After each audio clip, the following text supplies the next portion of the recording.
সাংবাদিক দিলৱাৰ হুছেইন মজুমদাৰক গ্ৰেপ্তাৰৰ গৰিহণা কাৰ্বি আংলং জিলা প্ৰেছ ক্লাবৰ অতি শীঘ্ৰে মুক্তিৰ দাবী। বাতৰি সংগ্ৰহৰ বাবে যোৱা দি ক্ৰছ কাৰেণ্ট নামৰ সংবাদ গোষ্ঠীক চিফ ৰিপৰ্টাৰ দিলৱাৰ হুছেইন মজুমদাৰক অসম আৰক্ষীয়ে আটক কৰা ঘটনাক তীব্ৰ ভাষাৰে গৰিহণা দিয়ে কাৰ্বি আংলং জিলা প্ৰেছ ক্লাবে। আজি ডিফুস্থিত জিলা প্ৰেছ ক্লাবৰ কাৰ্যালয়ত অনুষ্ঠিত এখন সভাত দিলৱাৰ হুছেইন মজুমদাৰক গ্ৰেপ্তাৰক অসাংবিধানিক আখ্যা দিয়ে জিলা প্ৰেছ ক্লাবে। জিলা প্ৰেছ ক্লাবৰ কাৰ্যকৰী সভাপতি ডেনিয়েলছন বেৰ সঞ্চালনত হোৱা সভাত জিলা প্ৰেছ ক্লাবৰ উপদেষ্টা তথা জ্যেষ্ঠ সাংবাদিক সঞ্জু বৰা, সাধাৰণ সম্পাদক দেৱজ্যোতি বৰা উপস্থিত থাকে। সকলোৱে একেমুখে এই ঘটনাৰ গৰিহণা দিয়াৰ লগতে গণতন্ত্ৰৰ ওপৰত চৰকাৰে এনে হস্তক্ষেপ বন্ধ কৰাৰ দাবী জনায়। জ্যেষ্ঠ সাংবাদিক সঞ্জু বৰাই এই ঘটনাৰ কঠোৰ ভাষাৰে গৰিহণা দি কংগ্ৰেছ নেতৃত্বাধীন পূৰ্বৰ হিতেশ্বৰ শইকীয়া আৰু প্ৰফুল্ল মহন্তৰ অসম গণ পৰিষদৰ চৰকাৰৰ উদাহৰণ দাঙি ধৰি কয় যে সাংবাদিক আৰু গণতন্ত্ৰক মহিমূৰ কৰাৰ প্ৰচেষ্টাৰ বাবে এই চৰকাৰ কেইখন অসমৰ জনসাধাৰণে প্ৰত্যাখ্যান কৰিছিল। আনহাতে কাৰ্যকৰী সভাপতি ডেনিয়েলছন বেয়ে বৰ্তমান সময়ত দেশৰ অন্যান্য প্ৰান্তৰ লগতে অসমতো সাংবাদিক নিগ্ৰহৰ এনে ঘটনাক কঠোৰ ভাষাৰে গৰিহণা দিয়ে। এনে কাৰ্যৰ জৰিয়তে চৰকাৰে গণতন্ত্ৰক কুঠাৰাঘাত কৰা বুলি বেয়ে উল্লেখ কৰে। অসমত এতিয়া আচলতে অঘোষিত জৰুৰীকালীন অৱস্থা ঘোষণা কৰা বুলি আমি ভাবিবলৈ বাধ্য হৈছোঁ, যিহেতু সংবাদ মাধ্যমৰ কণ্ঠ ৰুদ্ধ কৰিবলৈ চৰকাৰে প্ৰচেষ্টা চলাইছে। কালি দিনৰ ভাগতেই এটা বাতৰি সংক্ৰান্তত যাওঁতে ক্ৰছ কাৰেণ্টৰ জ্যেষ্ঠ সাংবাদিক দিলৱাৰ হুছেইন মজুমদাৰক প্ৰথমতে থানাত বহাই ৰখা হ'ল আৰু তাৰপিছত নিশা তেখেতক আটক কৰা, গ্ৰেপ্তাৰ কৰা। আৰু এই যে গোটেই প্ৰক্ৰিয়াটো এজন সাংবাদিকে সত্যনিষ্ঠ হ'ব লাগে বুলি সকলোৱে কয়।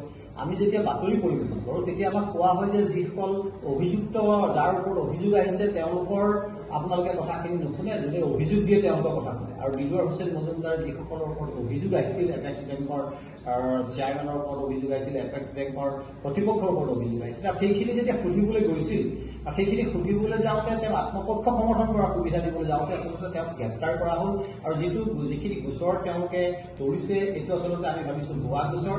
আৰু অসম চৰকাৰে এটা কথা মনত ৰখা ভাল যে সংবাদ মাধ্যমৰ কণ্ঠ ৰুদ্ধ কৰিবলৈ চেষ্টা কৰাৰ কাৰণেই কংগ্ৰেছ চৰকাৰৰ দিনত হিতেশ্বৰ শইকীয়া, তাৰপিছৰ হিতেশ্বৰ শইকীয়া শাসনৰ পৰা যাব লগা হৈছিল। ঠিক একেই হৈছিল অসম গণ পৰিষদ চৰকাৰ যেতিয়া আছিল, প্ৰফুল্ল কুমাৰ মহন্তইও তেনেকুৱা ধৰণে সংবাদ মাধ্যমৰ কণ্ঠ ৰুদ্ধ কৰিবলৈ চেষ্টা কৰাৰ কাৰণে অসম গণ পৰিষদ আজিলৈকে শাসনলৈ আহিব পৰা নাই।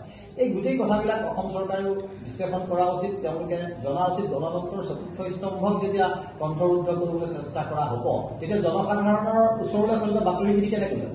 আৰু বাতৰি জনসাধাৰণৰ স্বাৰ্থত সাংবাদিকসকলে কৰে, আৰু সাংবাদিকসকলক যদি এনেকুৱা ধৰণে ব্যৱহাৰ কৰা হয়, সাংবাদিকসকলক যদি ভুৱা গোচৰত এনেকৈ গ্ৰেপ্তাৰ কৰা হয়, তেতিয়া আচলতে সুস্থ গণতন্ত্ৰ বৰ্তি নাথাকে।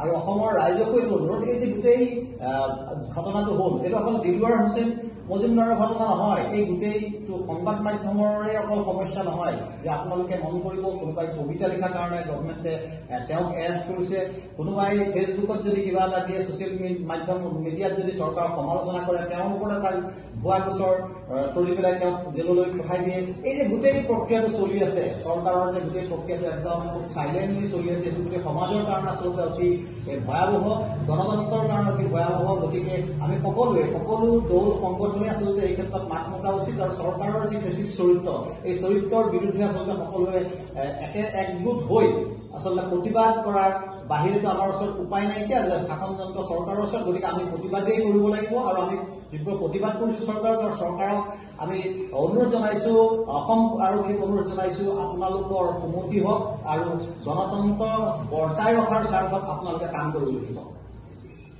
I, on behalf of District Press Club of Karbi Anglong and also the media fraternity of Karbi Anglong, condemn the incident which took place yesterday in Guwahati by arresting media persons who's called Dilwar Husein Mojumdar.